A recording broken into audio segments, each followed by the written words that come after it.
એવું પૂછ કે તને બસકું કને હલાવ્યું તું કીધું હજી ઘેર જા રસ્તામાંથી માર્ગમાંથી બસકું મને આવતા રવિવાર માં જોડી આવજે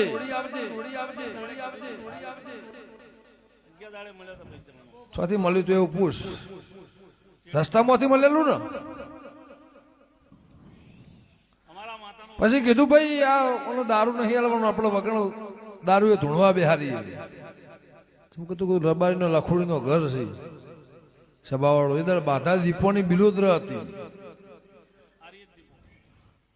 પછી સૈજી સભાવાળો પાછા તો હાઈઠે ઊંઘવાને એવા છે એ કોઈ જાઓ તમારે જાગવું નહીં રબારીઓ દરદ મળશે નહીં કીધું 12 થી 15,000 પગાર થાય પછી કંપની બંધ થઈ જવાની છે વગાડજે